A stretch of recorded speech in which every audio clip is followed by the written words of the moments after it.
welcome back to the Laker family, where the Lakers won against the Houston Rockets 132 to 123. They snapped a 5-game losing streak. It's about time. I was wondering when this was going to finally come because we had been, desperately needing some type of hope somewhere, man. And just to get off the snide, and we did that. It wasn't pretty throughout the whole game, but there was a lot of positives, but still a lot of negatives. Um, I'm going to start off with the positives. LeBron James, uh, spectacular. He's about to be 37 in like a couple of days. Uh, Man, he ended up with 32 points, 11 assists, 11 rebounds, 2 blocks, and a steal. Shot 3 of 5 from three-point range and 11 of 19 from the field. And he looked athletically explosive out there tonight. Some ferocious dunks. Continuing to, if we was anywhere like maybe the 4th seed or higher, LeBron James would have to be in MVP considerations. But with how bad the team has been losing, it's not even up for debate right now with how bad our team has been playing. But he's been playing like an MVP candidate on basically a terrible team. And I know. I know that's kind of funny saying that we should look at him as an MVP player, or you can't look at him as an MVP player because the team is playing so poorly. But look at the numbers, man. The numbers are just staggering. I'm still in awe of his game, despite how bad we look this year. I'm gonna give him his flowers regardless, because he's truly amazing. Um, we had guys like Malik Monk exploded, and I told you guys, Malik Monk, that boy's he's gonna be something serious. He's gonna be something serious. I keep telling y'all about Malik Monk. Um, he's not um, he's not fully like he hasn't fully arrived yet, but at the same time, he still can give you a lot of bang for your buck right now. And the potential is still there for Malik Monk.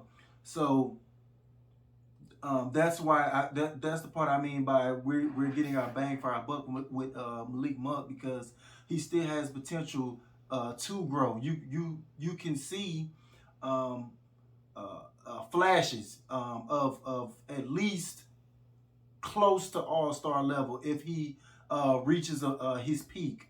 But he gave us 25 tonight, 3 of 7 from three-point range, 7 of 14 from the field. Had some explosive dunks himself. We do not win this game without Malik Monk. He played. He gave us great contributions in their starting lineup, and I know a lot of Laker fans have been clamoring for Malik Monk to be in their starting lineup. He got his chance tonight, and he did not disappoint. So thank you, Malik Monk. Bradley gave us some productive minutes, 14 points on 2 of 5 from three-point range, 2 steals. This was a collective effort tonight. This was. Finally, we had guys step up and give LeBron the support he needed to pull this win out. Uh, Stanley Johnson, he gave us 9 points, 5 rebounds, 2 assists, and the last guy I wanted to get to was Westbrook, and I wanted to hold him to last for a reason.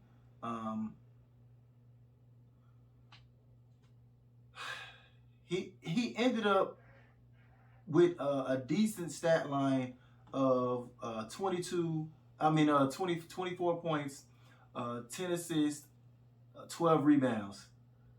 It's just that killer stat that just keeps sticking out like a sore thumb. 7 turnovers.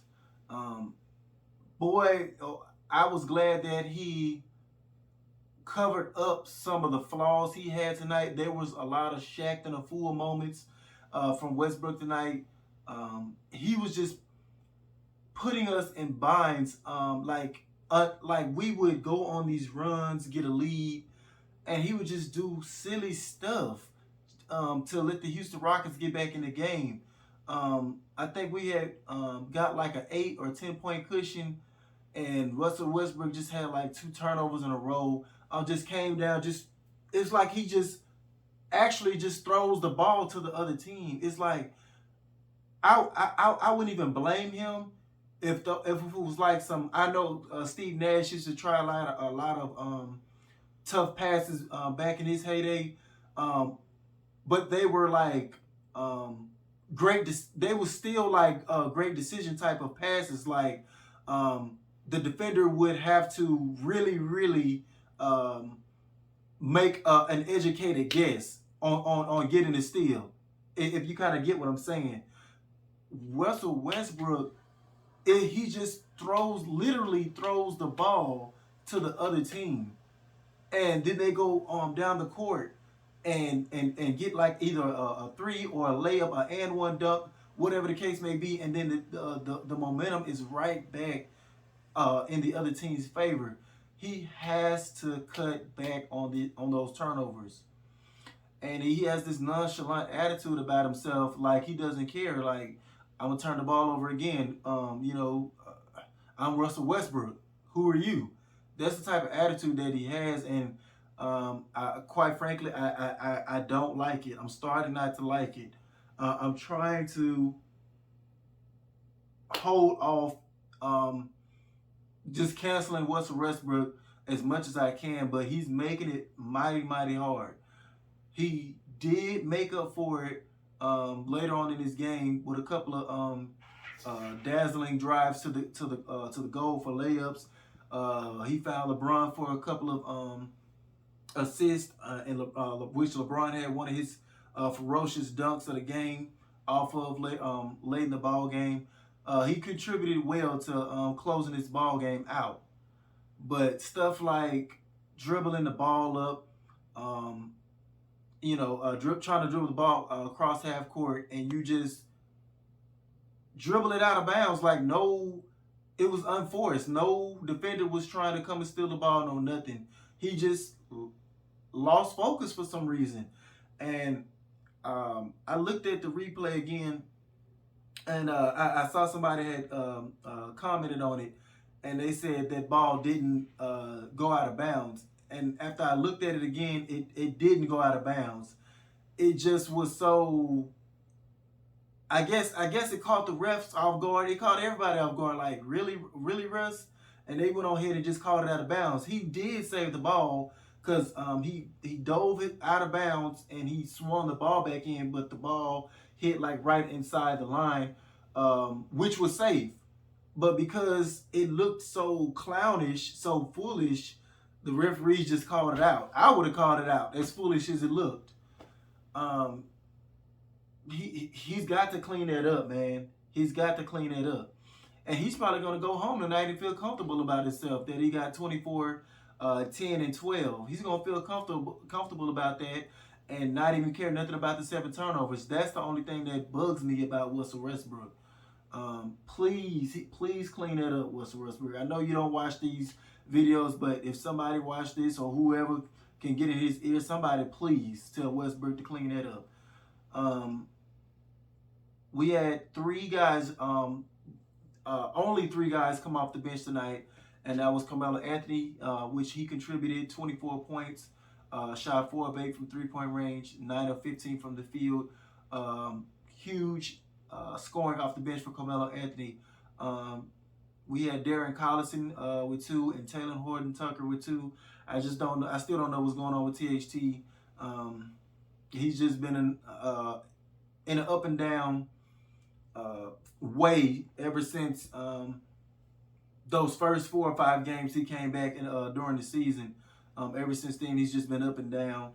He had 14 points last game. This game, he had 2. So I feel like sometimes he gets in his own head as well. So that's a whole nother different topic. But um, uh, Carmelo had the best plus minus on the team with plus 17. So huge from Carmelo Anthony. Now we did not play any bigs tonight, and I'm starting to guess that the Lakers are doing this by design. Um, I think they're trying to take a page out of the Mike D'Antoni Houston Rockets. When they decided not to go with any bigs at all, and they went with PJ Tucker at the center. It worked well enough to get them wins throughout the season, which that's all we're begging for right now anyway. But with that being said, if you're going to continue to go with this small ball lineup with LeBron James at center, we're going to have to outscore teams. You can't have many blemishes if you choose to play that type of style. The Rockets had like shooters everywhere. James Harden being the superstar.